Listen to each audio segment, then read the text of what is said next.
Yes, guys, how you doing? Welcome back to the Spurs Talk Show. I am Sean Butler. There she is, the little one, out on squirrel patrol, doing the things that she loves. We're doing the things that we love to do today, aren't we, guys? It's game day. It's Tottenham Liverpool at the Tottenham Hotspur Stadium, 5:30 kickoff. I will be there from about 3:30, loitering with intent. I'll be there until about, I don't know, 9 o'clock, 9:30 or something. Hopefully going to see a lot of you guys come over and say hello if you're going to the game. I look forward to meeting you, look forward to getting you on the fan cams. But this morning's video is a short one. I just want to give you my kind of early game day thoughts. Look, it's a game that Tottenham don't often do well in, home or away. I think we've got a really poor record, over the last 8-9 years. It's a game where the scoreline on paper, if you were to just look at the paper, or the matches on paper, then it's a game where you sit there and say Liverpool dominate. But it doesn't really come across that way to me whenever I experience the matches. I always feel like we're right in it. I always feel like there's something that goes wrong. It's like a curse, like a hoodoo or a voodoo that is running against us. Missed opportunities to take the victories. Late on, Sonny blasting over away, Bergwijn hitting the post.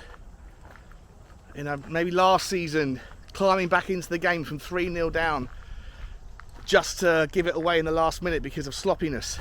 I feel like the results haven't gone our way more often than not because of self-inflicted wounds, of unforced errors, both with the ball and without it.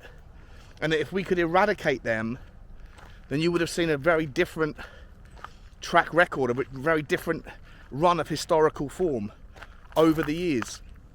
That's not how it panned out, though. But what I do take some sort of respite from that narrative is that it's down to us. The outcome today, in my opinion, will be determined, once again, by how Tottenham handle the situation.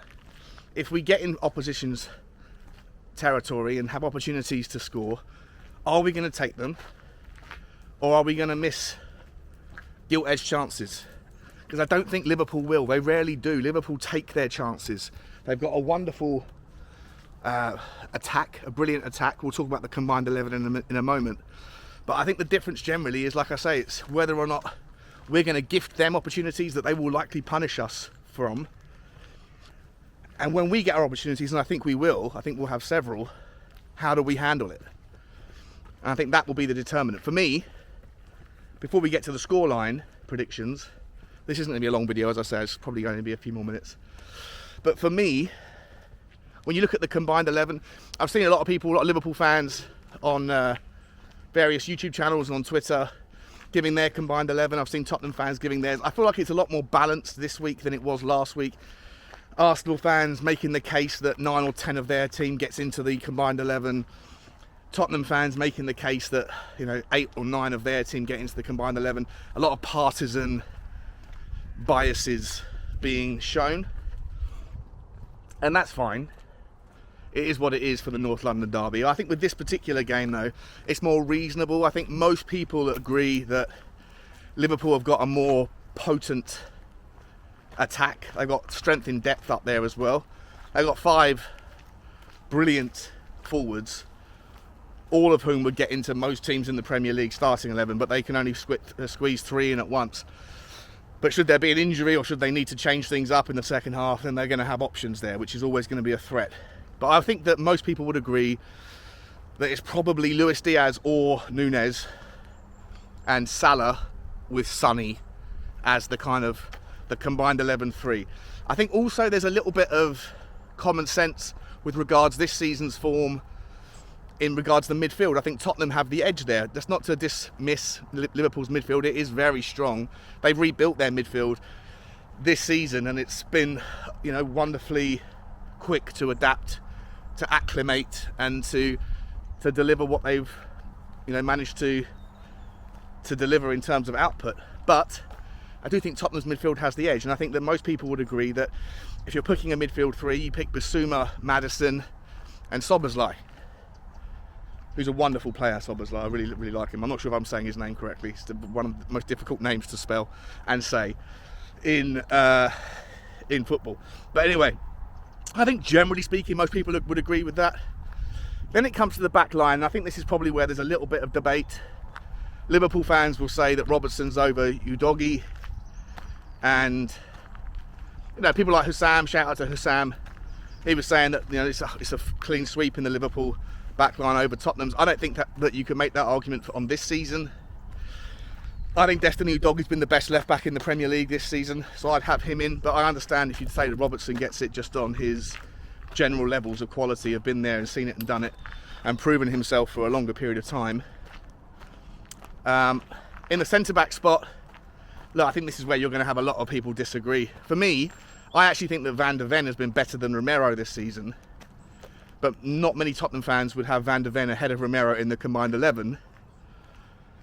Liverpool fans, some of them, would say that Van Dijk and Konate or Matic get in. I don't think that they do. I personally think that the best two centre-backs of a combined 11 are probably Van Dijk based on his historical value, although you could make the argument that he maybe his best days are behind him, or he's certainly on the decline. But in any event, I think you would include him and probably Romero if you were balanced. I think that there's an argument you can make that's a strong one for any particular four you want, that could look completely Liverpool or completely Tottenham. And then on the right, look, both Trent and Porro are not great at defending. I think Trent does have the edge clearly offensively, and so I think you'd probably give him the nod in the combined 11. And then on goalkeeping form, on form alone, I don't think it's too strong to say that Vicario has been one of the best goalkeepers in the Premier League this season on form.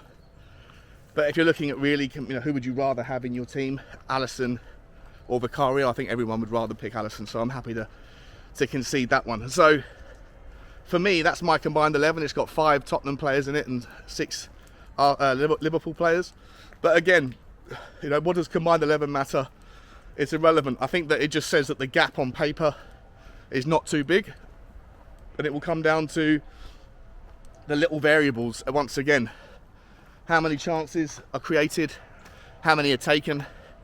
How many unforced errors are there going to be? The impact of the stadium and the fans and being that 12th man. And obviously you'd like to just have one game where the referee and the VAR are completely irrelevant. But that so rarely happens anymore that there'll be something that's contentious that happens, that will be a 50-50, that will be the talking point throughout the week, and it will be one way or the other. Either Liverpool will think they got robbed, or Tottenham fans will think they did. Just seems to be the new norm, the standard, and I hate it. It's one of the reasons why I think the VAR is a pain. I think that almost you should get rid of it and go back to human error, and leave it on the pitch. Let the referees have the requirement to make their own decisions and face the consequences of their actions, not hand over to people in a box in a room at the top of the stadium or outside the stadium who don't seem to be consistent either. Anyway, I'm getting off point. For me, guys, I think it's going to be one of those games. Scoreline wise, look, I think it's going to have lots of goals. I think it will be, both teams will score. I think Salah will score. I think Sonny will score. And I think there'll be either a closely fought draw or there'll be one goal in it. So obviously I'm giving myself many options here, but I'd say 2-2 is what I'm going to land on, but I wouldn't be surprised if it went 3-2 to Tottenham or 3-2 to Liverpool. I think it's likely to go both directions, or in either direction.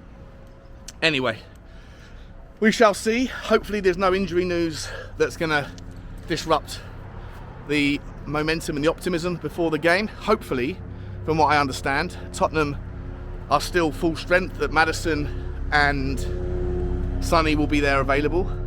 Although you could tell that there was something in the back of Ange's messaging in his pre-match press conference that was unclear. Whether he was saying we'll see how they pull up, was because they know that that they're not going to be available, but he didn't want to give the game away and let Jurgen Klopp prepare for a weekend 11, or whether he he thinks that they are going to be there, but wanted to leave that kind of, you know, open to interpretation thing, so that Jurgen Klopp wasn't entirely sure of what he would be facing. In any event, we'll find out in a couple of hours. It is going to be a fascinating day, and I'll see you all after the game, or before the game. If you see me, come over and say hello if you're going, but after the game, you know where I'll be. On the right hand side, as you come out of the marketplace, looking away from the stadium, just turn right before you actually leave the kind of entire place. Just see me on the right hand side, over by the blue bins. I think they're like blue toilet shells or something. You'll see me over there. Like, subscribe and comment, guys. Let me know your score prediction, and I'll see you in a few hours. As always, bye bye.